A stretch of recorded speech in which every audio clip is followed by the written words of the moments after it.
بسم اللہ الرحمن الرحیم ایاک نعبد و ایاک نستعین۔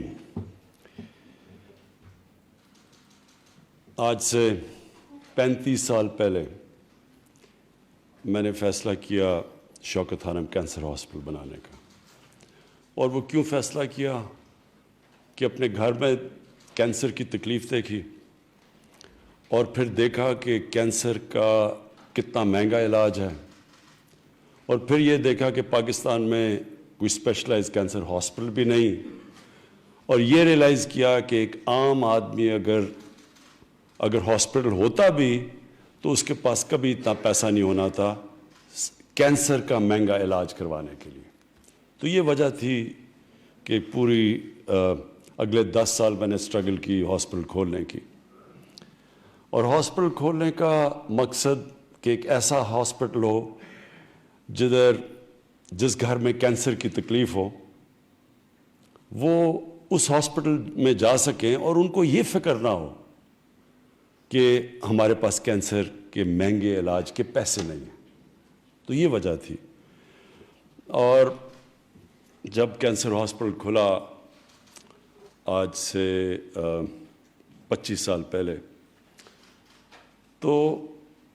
مجھے اس کی سب سے بڑی خوشی یہ تھی،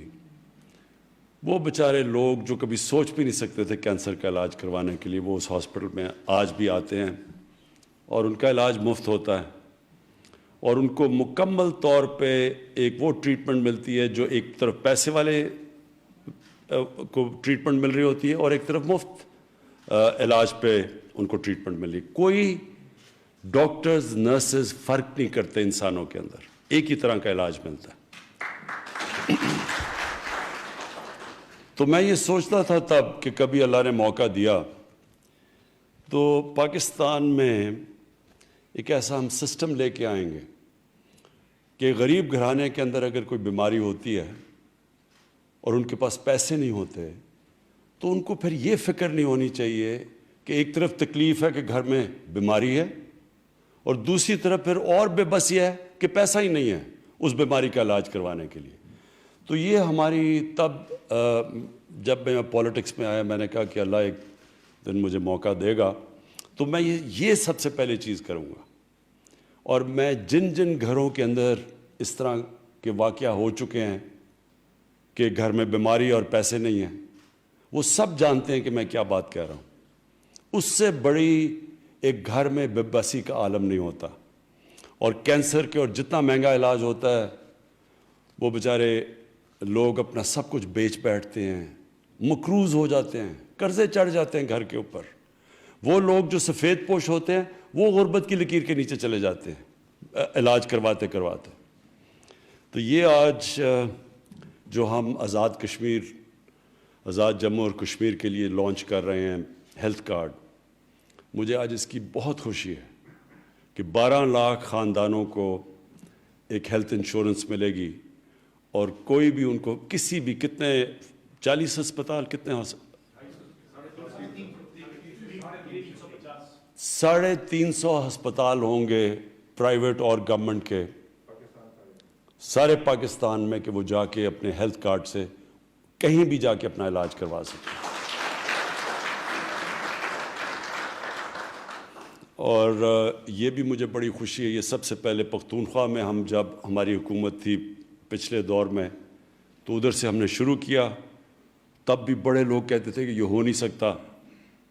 تو پختونخوا نے اب فیصلہ کیا ہے کہ سب مکمل طور پہ ہر پختونخوا کے شہری کو ہیلتھ کارڈ ملے گا، یعنی کہ ہر شہری کے پاس ہیلتھ انشورنس ہوگی۔ پنجاب میں 60 لاکھ خاندانوں نے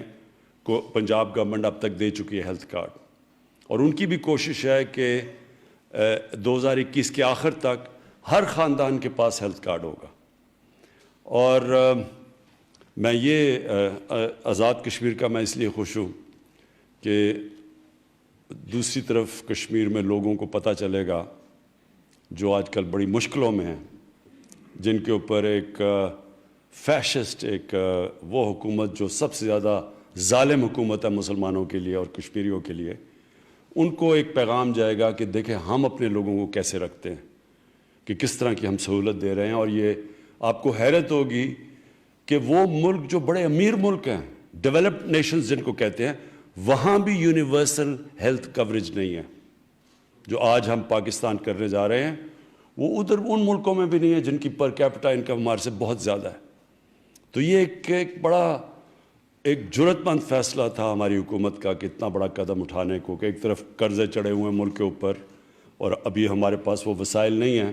لیکن اس کے باوجود ہم نے فیصلہ کیا کہ ہم سب سے پہلے جو بنیادی ضروریات ہیں ہمارے لوگوں کی وہ پوری کریں گے. اور جب میں مدینہ کی ریاست کی بات کرتا ہوں تو یہ ہم نے یہ کدھر سے لیا، یہ سوچ کدھر سے آئی؟ یہ نبی صلی اللہ علیہ وسلم سے سوچ آئی. جب انہوں نے مدینہ کی ریاست گئے تو وہاں بھی بہت برے حالات تھے، ان کے پاس اچھے وسائل، ان کے پاس وسائل نہیں تھے اس وقت، لیکن تب انہوں نے فیصلہ کیا کہ دنیا کی تاریخ کی پہلی فلاحی ریاست قائم کرنے کا. تو یہ لوگ کہتے ہیں کہ جی پہلے پیسے آئیں گے پھر فلاحی ریاست بنے گی. انہوں نے ثابت کیا کہ پہلے فلاحی ریاست بنتی ہے اور پھر پیسہ آتا ہے. یعنی کہ اللہ کی برکت آتی ہے جب آپ ایک دکھی انسانیت یا غریب لوگوں کی جب مدد کرتے ہیں، اوپر والا غریب کی دعا سنتا ہے اور پھر وہ خوشحالی لے کے آتا ہے. اور اگر آج آپ نے دیکھنی ہے خوشحالی، یعنی جو میں نے ساری دنیا میں پھرا ہوں، سب سے خوشحال جگہیں اسکینڈینیوین ملک ہیں. جو اسکینڈینیوین ریپبلک، یہ جو 3 ملک ہیں، ڈنمارک، سویڈن اور ناروے، آپ کو حیران ہوں گے دیکھ کے کہ وہاں کس طرح کی یعنی کیسی ایک فلاحی ریاست کام کرتی ہے. مکمل طور پہ ایک عام آدمی کی بنیادی ضروریات ریاست پوری کرتی ہے، اور وہاں اللہ کی برکت ہے. یعنی خوشحال وہ لوگ ہیں. وسائل پاکستان میں اور دنیا میں بہت زیادہ ہے ان سے، لیکن خوشحالی وہاں زیادہ ہے. اور میرا یہ مان ہے کہ اللہ جب دیکھتا ہے کہ ایک معاشرے کے اندر انصاف اور انسانیت ہوتی ہے تو اللہ کی برکت اس معاشرے پہ آتی ہے، وہ خوشحال ہوتے ہیں. اور انشاءاللہ ہماری یہی کوشش ہے کہ جب لوگ کہتے ہیں نا جی کہ میں پہلے کہتے جی ایشین ٹائیگر بنا دوں گا تو پتہ نہیں لاہور کو پیرس بنا دوں گا، ہماری کوشش ہے پاکستان کو فلاحی ریاست بنانے کا. اور جب فلاحی ریاست بنے گی ہم ادھر چلے جائیں گے جو ہمارے فاؤنڈنگ فادرز تھے، جو آبجیکٹیو ریزولوشن تھی پاکستان کی. وہ آج سے جب پاکستان بنا تھا آبجیکٹیو ریزولوشن میں لکھا تھا کہ پاکستان نے ایک اسلامی فلاحی ریاست بنی تھی. ہم اس سے دور چلے گئے، اور اب ہماری کوشش ہے کہ واپس جو ہمارا مقصد تھا اس ملک کو بنانے کا، اس مقصد کے اوپر واپس آئیں. اور آج یہ بہت بڑا قدم ہم نے اٹھایا اس طرف. بہت بہت شکریہ.